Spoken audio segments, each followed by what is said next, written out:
Je suis Olivier Texier, je suis un auteur de bande dessinée professionnel et reconnu, et je suis là pour vous faire une conférence sur l'art de la bande dessinée. Est-ce que je mets un peu d'écho comme ça? Olivier Texier, professionnel reconnu. Donc je suis là pour l'inauguration de la Maison Fumetti. Donc je pense que vous connaissez un petit peu tous la Maison Fumetti qui est ouverte officiellement depuis vendredi soir. Donc c'est un lieu où il va se passer énormément de choses sur la bande dessinée. Donc avec des bénévoles motivés, une équipe enthousiaste et je pense que voilà, ça va être quelque chose de super et qui manquait à Nantes. Le lieu quand même où se rassemblent la plupart des auteurs de bande dessinée qui comptent aujourd'hui. Alors, j'ai pas une réponse de la ville de Nantes, mais je pense qu'il y a quand même un truc au niveau des impôts ou un truc comme ça. Il doit y avoir des facilités ou il doit y avoir une espèce de microclimat financier pour les auteurs de BD, soit des dégrèvements ou alors des abattages en nature, parce que autrement, je vois pas, il n'y a pas de climat à Nantes, la mer elle est quand même un peu loin. Et voilà, bon, c'est un mystère, mais voilà, autant faire quelque chose et ouvrir cette merveilleuse maison Fumetti dans laquelle il va se passer énormément de choses. Donc moi je suis là, en fait je fais, ce que vous avez remarqué, ça s'appelle un speed conferencing. Parce que les conférences de nos jours c'est beaucoup trop long. Il faut savoir que le temps d'attention d'un public, il a énormément baissé là, depuis quelques années. Donc maintenant on peut capter à peu près l'attention d'un public à peu près 10 minutes. Donc voilà, au-delà, les gens décrochent, ils regardent leur téléphone, ils consultent leur message. Donc c'est pour ça que moi je fais la speed conférence. Voilà, je fais une petite conférence de 10 minutes sur l'art de la bande dessinée. Donc je vais parler un petit peu de l'exercice du métier, vous apprendre un petit peu des petites ficelles. Et puis voilà, c'est un préambule un petit peu à la maison Fumetti pour vous dévoiler voilà, les arcanes du métier. Vous voyez le vent, hein, voilà, je vais mettre encore un peu comme ça. Alors, la bande dessinée, qu'est-ce que c'est? Et donc là, j'avais un PowerPoint, donc j'avais plusieurs pages écran avec des camemberts, des choses comme ça. Donc voilà, on va passer vite fait sur ce sujet. Et ce qu'il faut savoir aujourd'hui, donc pareil, deuxième camembert, qui ne s'affiche pas, c'est qu'en fait, la bande dessinée, c'est un petit peu à la pointe des secteurs qui marchent aujourd'hui. C'est-à-dire qu'on nous parle beaucoup de croissance, on nous parle beaucoup d'économie, de chômage. Et bien là voilà, la vraie croissance de demain, elle est dans le 9e art. Il faut le savoir ça.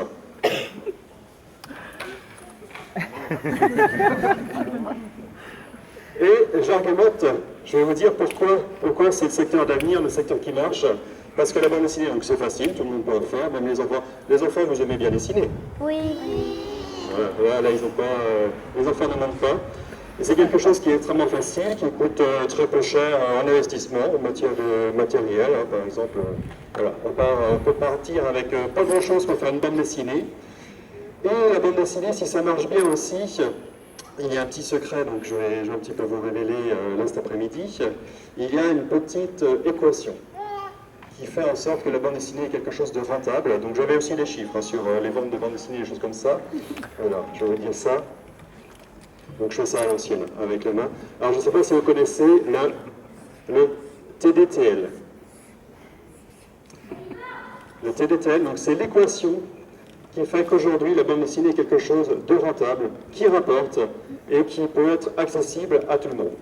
Alors le TDTL c'est quoi? Donc je vous le dis tout de suite, hein, je vais dévoiler un petit peu. Il faut qu'il soit supérieur ou égal à 1 pour que la bande dessinée soit quelque chose de rentable. TD, c'est le temps de dessin, et TL, c'est le temps de lecture. Donc là, à partir de là, on étudie. Il faut que le temps de dessin, le rapport temps de dessin à lecture soit supérieur à 1 pour que votre bande dessinée soit rentable.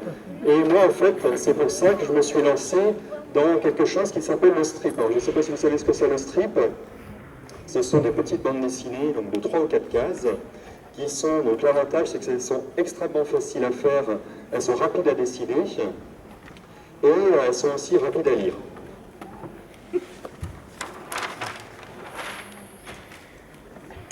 Alors, le TDT, alors c'est vrai que je suis embêté, hein, sans mon PowerPoint pour vous expliquer ça.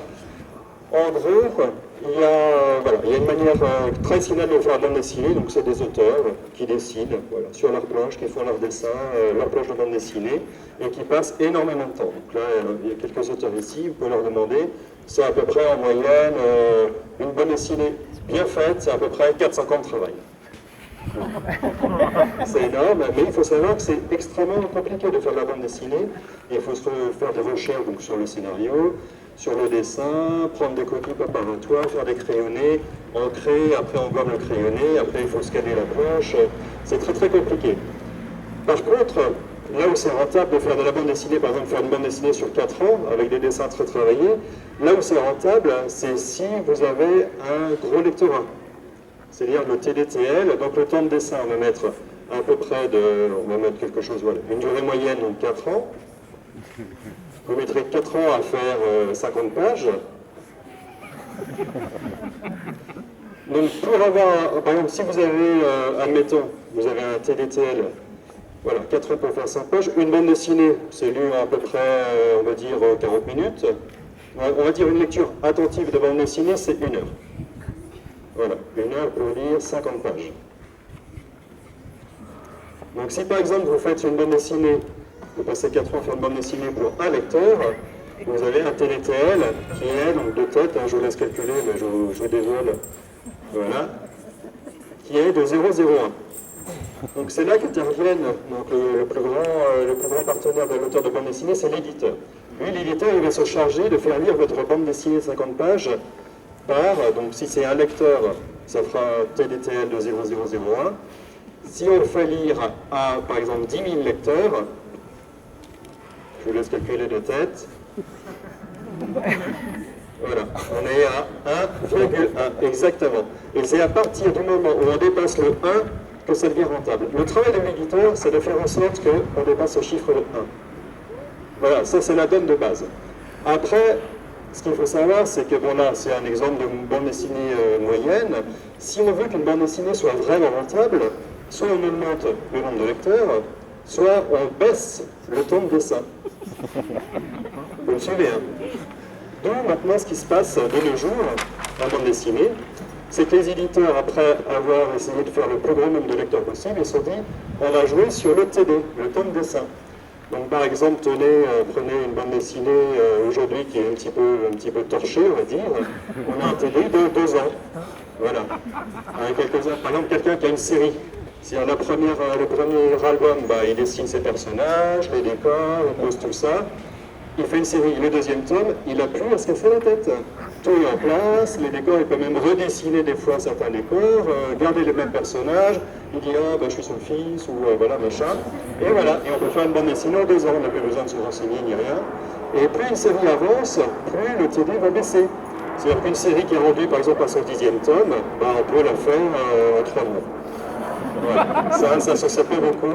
Après, il faut aussi savoir, il faut ménager l'attente. C'est-à-dire que si on publie une bande dessinée tous les 3 mois, voilà, ça ne se vendra pas. Vous êtes d'accord avec moi? Il faut attendre, donc le dessinateur, il va dessiner sa BD en 3 mois, et puis après, pendant 1 an et 7 mois, il va être en vacances. Voilà. Et par contre, la BD sera rentable, donc... Alors là, la dernière tendance qui se passe depuis quelques années, si vous avez un petit peu suivi l'actualité en bande dessinée, c'est qu'on a des éditeurs qui ont poussé le bouchon très très loin, qui font un TD de 6 mois. Voilà. Donc c'est ce qu'on appelle la nouvelle bande dessinée. Donc voilà, les gens comme les têtes de pont, c'est Johannes Farr, toute l'école de l'association, Poisson Pilote, des gens comme ça qui peuvent dessiner une bande dessinée en 6 mois. Et du coup, ça multiplie là les ratios, on peut avoir des ratios énormes de l'ordre de 1,4 en DTTL, ce qui est là vraiment une prouesse voilà, on va dire financière. C'est vraiment une réussite industrielle, on va dire.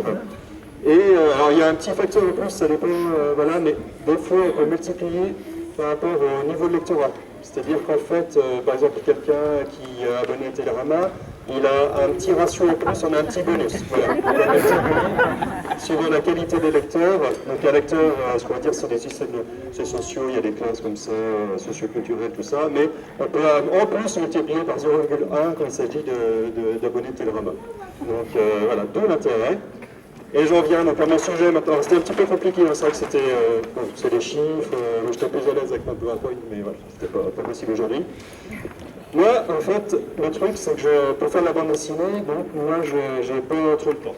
Voilà, j'aime pas trop passer des heures à dessiner les décors, tout ça. Et j'avais quand même envie de faire de la bande dessinée, mais j'avais pas envie de passer 4 ans sur un album. Je trouvais ça beaucoup trop long. Et puis surtout qu'en fait, voilà, j'allais gagner ma vie, donc j'ai pris un travail, j'ai pas le temps de passer 4 ans sur un album, passer 8 heures par jour, c'est extrêmement, puis c'est fatigant, c'est un peu lassant. Et en fait, je me suis dit, je vais faire des strips, je vais dessiner très vite, avec un dessin très rapide, et comme ça, je vais baisser mon TD à quelque chose de ridicule, on va dire 10 minutes. Donc voilà, là on est très loin des 4 ans, même de 2 ans, donc je vais dessiner une bande dessinée en 10 minutes. Et puis même si, voilà, admettons que j'ai 100 lecteurs, 100-200 lecteurs, et bien voilà, vous faites le ratio, on va mettre 200 lecteurs, là, je peux être facilement à 1-2. Voilà. Donc des BD rentables, donc des éditeurs contents, même pour 200 lecteurs. Et puis voilà, moi ça me permet de bien gagner ma vie avec ça et de rivaliser avec des gens qui peuvent passer 1, 2, 3, 4 ans sur une bande dessinée. Mais pour ça, ça part un petit peu d'un préambule de base, c'est qu'en fait une bande dessinée n'a pas besoin d'avoir un très bon dessin. Et ça, donc je vais vous le démontrer, on va l'expérimenter ensemble. Donc d'ailleurs j'ai menti quand je disais que c'était pas participatif parce que je vais avoir besoin de ouf. Donc je vais vous prouver, donc c'est tout l'art du strip, voilà, c'est bande dessinée en 4 cases, qu'en fait il n'y a pas besoin de trop se casser la tête pour faire une bande dessinée. Donc démonstration. Alors donc première case. Alors est-ce que quelqu'un a une idée de ce qu'on pourra dessiner sur la première case? Donc alors je vous donne un petit secret, je reviendrai là-dessus après, c'est qu'en fait il faut toujours ménager l'effet de surprise. C'est ça qui est le plus intéressant. Est-ce que vous allez lire une bande dessinée qui vous raconte ce que vous faites toute la journée? Non, vous avez envie d'être surpris. Donc là c'est pareil, il faut jouer sur l'effet de surprise. Donc bon, on va rester classique, on va garder quand même le procédé de la case. Voilà. Donc est-ce que quelqu'un a quelque chose de surprenant pour cette première case? Donc, bande dessinée en 4 cases. Oui, je vous écoute, jeune homme. Superman de la poubelle. Pardon? Superman de la poubelle. Superman de la poubelle. Et bien ça, c'est très surprenant. C'est vrai qu'on n'associe pas trop Superman à la poubelle, alors. Bon, soyez pas surpris, hein. Si vous lisez de la bande dessinée faite en 4 ans, bon, si vous lisez de la nouvelle bande dessinée, normalement, ça devrait aller mieux, alors. Voilà. Alors Superman c'est quoi donc? C'est une cape, voilà, et puis c'est facile parce qu'il a un S marqué sur lui, comme ça.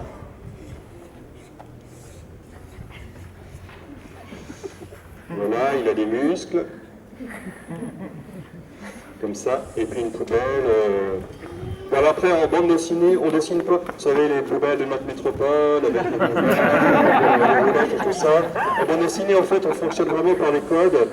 Donc, effectivement, si j'avais une bande dessinée de 4 pages à faire sur le thème de 4 ans à faire sur le thème de la poubelle, je passerais au moins 1 an à me renseigner sur les poubelles, je passerais beaucoup de temps sur Google Images, à regarder les poubelles, éventuellement faire un stage en entreprise pour voir comment se fabrique une poubelle, la conception d'une poubelle. Enfin, voilà. Et une vraie bande dessinée de 4 ans, c'est ça. Vous verrez, ça a l'air facile quand on la lit, mais quand on l'a fait, c'est ce vrai travail. Donc alors, Superman de la poubelle.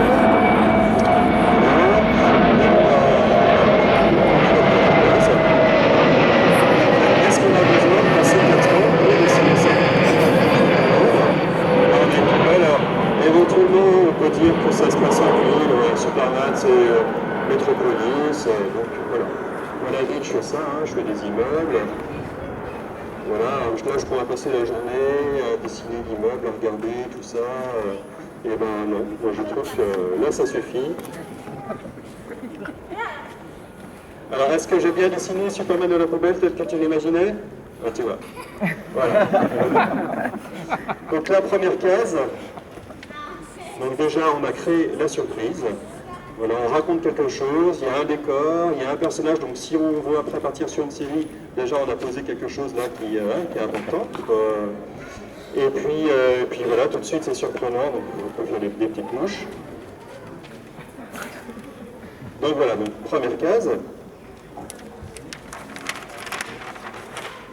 Alors la deuxième case. Je vais se réfléchir hein, pendant que je... Alors ça c'est la contrainte, j'ai jamais réussi à m'affranchir de ça. Si après, moi je trouve qu'on gagnerait un petit peu plus de temps à ne pas dessiner les cases. Ça, je pourrais passer à 8 minutes et augmenter un petit peu mon ratio, donc ma rentabilité. Mais voilà, j'ai pas... Alors, éventuellement peut-être photocopier des cases, je sais pas, je vais voir. Alors, deuxième case, donc on a Superman de la poubelle. Donc deuxième case, donc toujours on reste surprenant. Qu'est-ce qui pourrait se passer à ce Superman de la poubelle? Alors, je me rappelle. Qu'est-ce qui pourrait se passer sur le donc c'est symbole. Je pense que c'est la poubelle. Pardon? La poubelle peut s'envoler. La poubelle peut s'envoler. Ah bah ça voilà, c'est surprenant. Voilà, côté hein. Moi, je prouve là en direct que ma speed conferencing sur l'art de la bande dessinée n'est pas truqué. Je dessine en temps réel ce que vous me dites. Voilà, alors il faut, je vous dis un petit truc là que les auteurs de bande dessinée connaissent bien pour pas trop se casser la tête et toujours monter ce fameux ratio dont je parle depuis le début, c'est qu'en fait, il n'y a pas besoin de trop se casser la tête à dessiner l'intérieur des personnages. En fait, la silhouette, elle suffit largement. À partir du moment où on a posé la première case, on pose les choses et après, donc les gens, hop, et on dessine la silhouette et là, vous voyez Superman tout de suite. Regardez. Comme ça, on sait que c'est lui. Il n'y a pas besoin de se casser la tête, à faire tous les détails. Voilà, c'est vraiment... Et la poubelle s'envole. Hop. Voilà, donc pareil pour les décors. On les a posés à la première case, on ne les refait pas à la deuxième case. C'est une perte de temps. Le lecteur, il est même dans sa tête, les décors. C'est pas plus compliqué que ça. Alors, juste au passage, je vais vous dévoiler un petit procédé technique.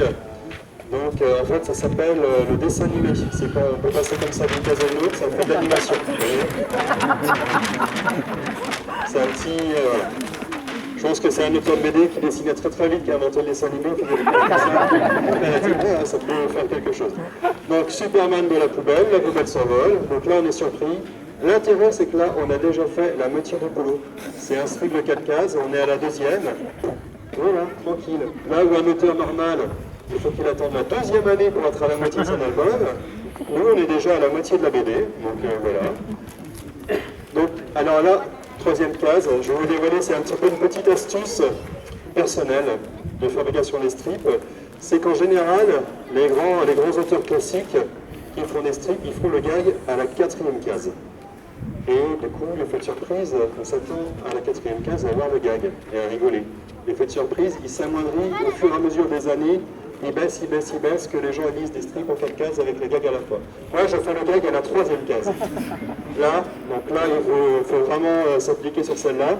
Et après, voilà, on surprend les lecteurs.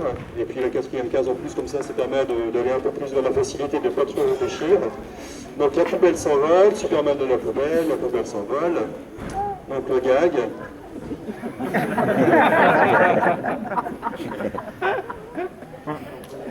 Bon après, pour le gag, on ne se met pas la pression. On peut le temps de réfléchir, on peut imaginer les choses dans sa tête. Par exemple, donc, la poubelle, par exemple, on va dire qu'elle se pose comme ça, ou elle se met sur la tête, c'est pas drôle du tout. Mais c'est tenté, je reconnais que c'était bien tenté. Alors après, on peut le faire parler. Hein. Là, pour l'instant, on a fait une BD muette, mais on peut le faire parler. Est-ce que la poubelle, par exemple, elle rejoint d'autres poubelles dans le ciel? Bon, c'est pas très drôle. Attendez, je me remets un petit peu. Voilà. Voilà, Superman de la poubelle. Comme ça, et puis après, là, ce que j'aime bien en bande dessinée, je conseille d'en emprunter ici pour regarder, c'est qu'une fois qu'on a posé le décor, le personnage, on voit un petit peu qui il est, on connaît son histoire et tout ça, une fois qu'on a fait ça dans les premières cases, après on se casse pas la tête, on peut faire des gros plans.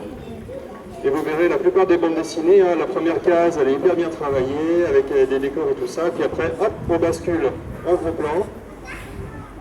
Comme ça, hop.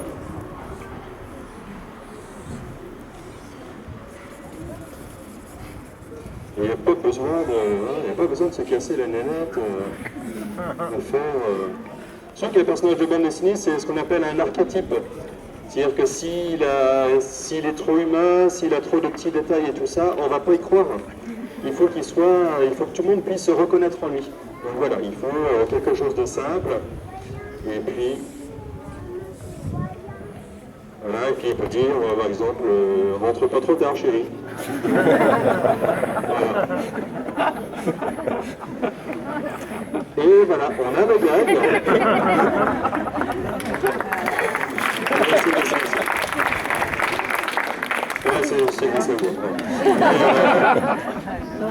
On a le gag, on a le personnage, le pacte avec le lecteur, il est rempli, parce qu'il a acheté une BD, il a acheté les strips pour se divertir, pour rire.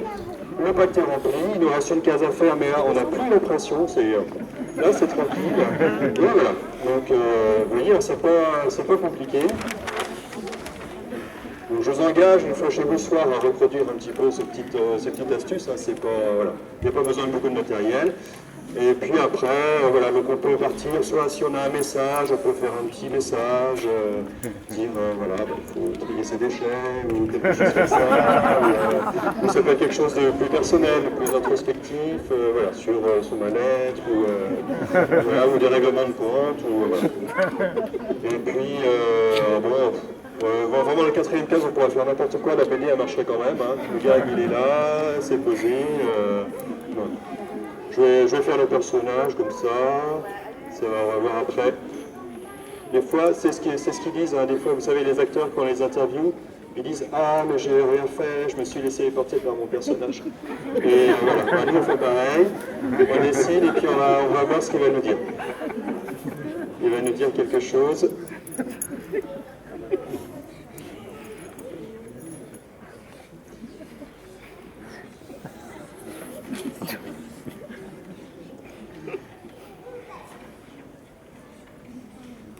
Voilà. Tac, donc les décors, on les travaille encore moins qu'au départ, parce que normalement.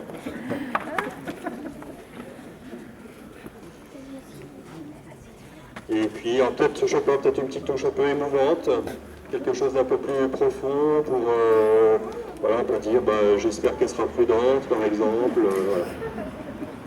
Voilà. Là, on n'est plus dans le gag. Là, on est vraiment plus dans le... Voilà, c'est intimiste, ça touche un petit peu, ça peut parler, donc voilà. Ça parle à tout le monde parce qu'on a tous quelqu'un qu'on aime dans son cœur. Et en fait, finalement, la bande dessinée, c'est aussi ça. Il y a quelque chose d'un peu générique comme ça. Et de voir un personnage qui est un petit peu touché, de voir cette poubelle s'envoler vers l'inconnu, on ne sait pas trop. Et puis le côté un peu surprenant de voir une poubelle qui s'envole. Et du coup, on peut être touché par ce personnage et il nous dit autre chose que le Superman qu'on connaît, qui se bat, là il nous raconte autre chose, de plus personnel, de plus touchant. Alors je vais faire un slip quand même. Voilà. Alors bon, je récapitule hein, la bande dessinée. Alors, Superman de la poubelle, elle s'envole, donc vraiment la silhouette, hein, la simplicité. Rentre pas trop tard chérie. J'espère qu'elle sera prudente. Voilà, je vous remercie.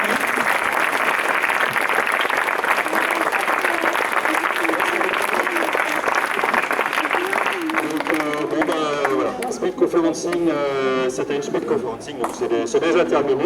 Autrement, ça serait une conférence. Et puis, de toute façon, là, j'ai déjà vu quelques-uns d'entre vous qui commençaient à regarder leur téléphone portable. Donc là, j'ai perdu votre attention.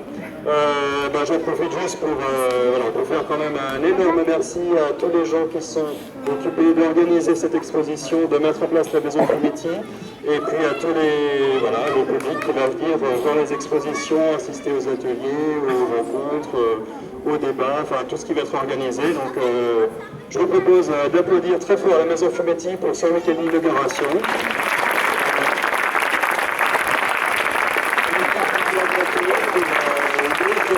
différents signes, voilà, ici ou ailleurs, sur l'art de la bande dessinée. Donc, vous pouvez exploiter hein, tous ces petits trucs que je vous ai dit. Normalement, les auteurs, ils n'aiment pas trop qu'on en parle, mais voilà, on est entre nous aussi. Donc, ça va être le lieu aussi où on va pouvoir un petit peu donner ces petites astuces de professionnels.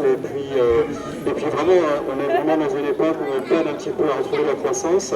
Et la bande dessinée, c'est un des derniers secteurs où on peut se permettre d'y aller à fond. Et voilà. De faire de la rentabilité surtout, c'est le message que je voulais faire passer. Merci beaucoup.